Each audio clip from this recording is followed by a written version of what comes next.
The ice skate blade clean and opened his mouth wide, discovering a painful cavity. With no doctor around, he made a bold decision. He pressed the blade against the bad tooth, held it steady, picked up a rock, and slammed it down hard. The searing pain knocked him out cold. When he came to, he tore open the packages, hoping to find something useful. The first box held a stack of videotapes. The second contained a volleyball. The third had a pair of ice skates that could be used to crack open coconuts. Then he found a women's dress, tore off the hem, and fashioned it into a fishing net. But when he reached for the last package, he hesitated. Instead of opening it, he set it aside, keeping it as his reason to stay alive. Later, he caught a small fish with his makeshift net, but the fishy smell was so strong he couldn't choke it down. He tried rubbing sticks together to make fire, but accidentally cut his hand. In a fit of rage, he smashed everything around him. Once he'd calmed down, he noticed the bloody handprint on the volleyball. He drew a face on it and named it Wilson. Keeping Wilson nearby, he kept trying to start a fire. Maybe it was loneliness, but he started talking to Wilson as he worked. Finally, the wood began to smoke. He leaned down and blew hard. The flame caught. That night, he built a bonfire on the beach, roasted a delicious crab, and gained a new companion. 8 years flew by, and the man had adapted to island life. He could cast his line and catch fish with ease,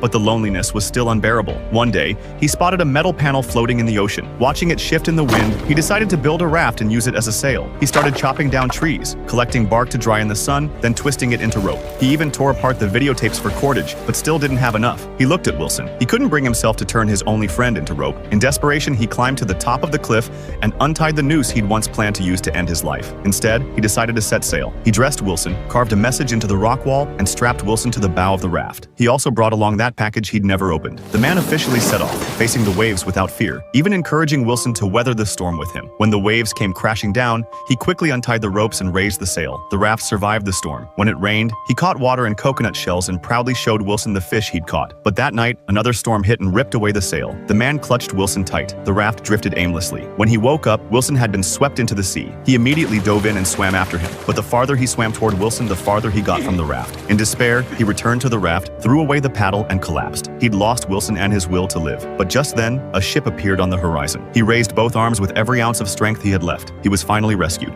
A month later, Chuck returned home. But after 8 years away, the girlfriend he'd thought about day and night had gotten married. At the welcome back party his company threw for him, he found the spread of seafood completely tasteless. Back in civilization, staring at his girlfriend's photo in his pocket watch, he fell deep into thought. Eventually, Chuck bought another volleyball of the same brand, took the package that had stayed with him for 8 years at sea, and went to the address on the label. He left a thank you note and slowly walked away. What he didn't know was that inside was a waterproof, solar-powered satellite phone with auto-charging capabilities. Fate had actually placed his rescue right beside him all along. Maybe that's just how life works. There will always be